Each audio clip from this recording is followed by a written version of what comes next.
book we're going to read this month is all about perseverance because that's our character trait for the month of March. Wow. And we found a really cool book called After the Fall by Dan Santat. Yep. Santat.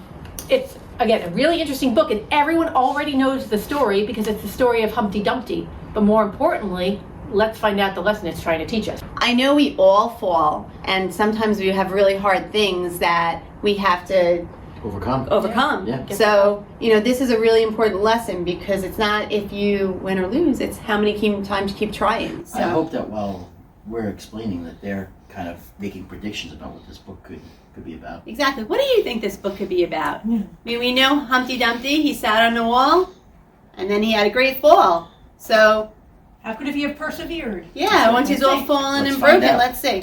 So, hi, my name is Humpty Dumpty. This was my favorite spot, high up on the wall. I know it's an odd place for an egg to be, but I loved being close to the birds. Then, one day I fell. I'm sort of famous for that part. Folks called it the Great Fall, which sounds a little grand. It was just an accident, but it changed my life. Fortunately, all the king's men managed to put me back together. Ooh, there are some parts that couldn't be healed with bandages and glue. After that day, I became afraid of heights. I was so scared that it kept me from enjoying some of my favorite things. Yeah, like getting the cereal from the top shelf. Sure. I walked past the wall every day, and I would think about climbing that ladder again. I really missed the birds and being high above the city. But I could never do it, because I knew that accidents can happen. Oh, accidents can happen. They can. They do. I eventually settled for watching the birds from the ground. It wasn't the same, but it was better than nothing. Then one day, an idea flew by. I wonder what Humpty's idea could be. I don't know. Making planes was harder than I thought. It was easy to get cuts and scratches. But day after day, I kept trying and trying. And that's how you have to do it. Yeah. Stay at it. Until I got it just right. The plane was perfect, and it flew like nothing could stop it. I hadn't felt this happy in a long time. It wasn't the same as being up in the sky with the birds, but it was close enough. Unfortunately, accidents happen. Certainly do. They always do. I almost walked away again. But then I thought about all the time I spent working on my plane and all the other things that I'd missed, and I decided I was going to climb that wall.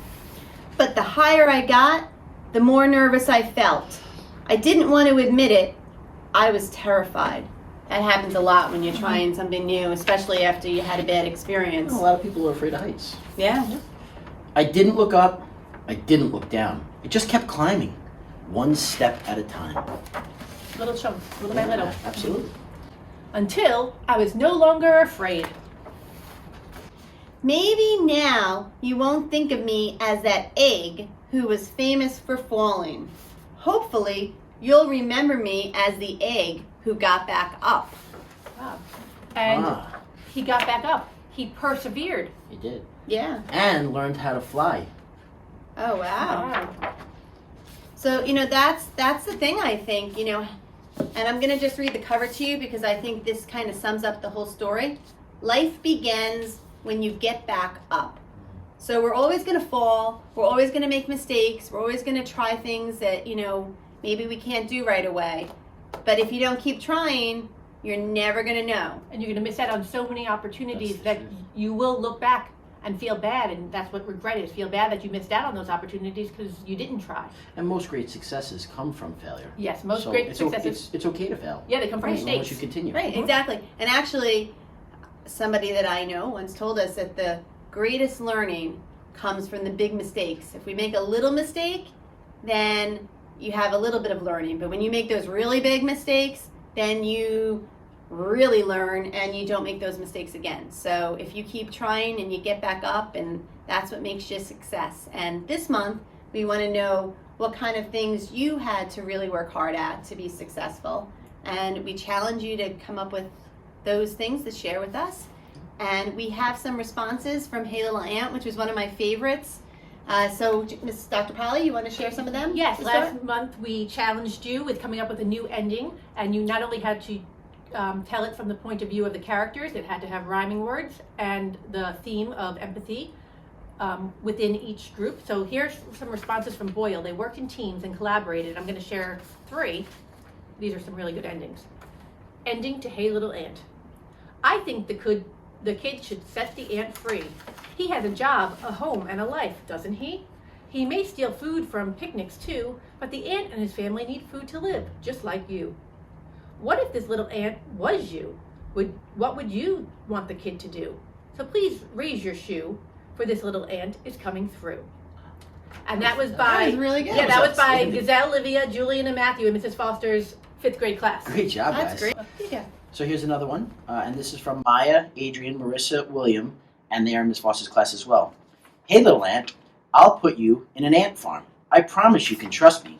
I'll do no harm. You can have ant picnics. I'll make you an obstacle course made of toothpicks. You can bring your family and live the rest of your life, ant life, happily. The end. That's another really great one.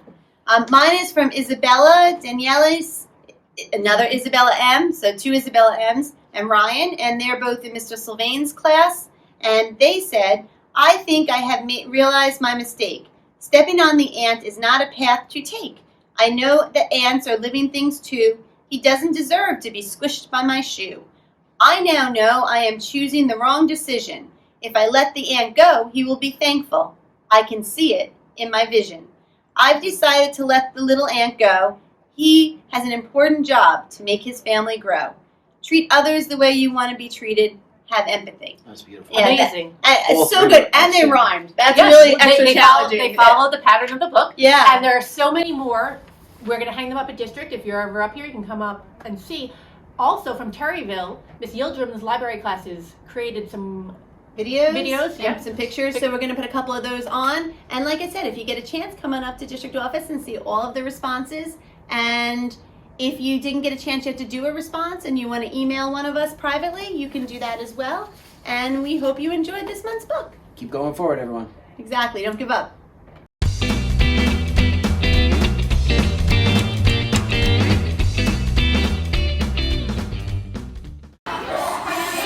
This is my story, the ending, and I feel like the boy should step on the ant, but then the other ants come and they start a riot between the boy and the ants. And the ants were saying, "No ant left behind, stop." And then they ended up telling him, "How would you feel if you lost a family member?" Then he would say that he felt bad, and now they know how now the ants think that he knows how they feel. That's very creative. Nice job, Simon. Thank you.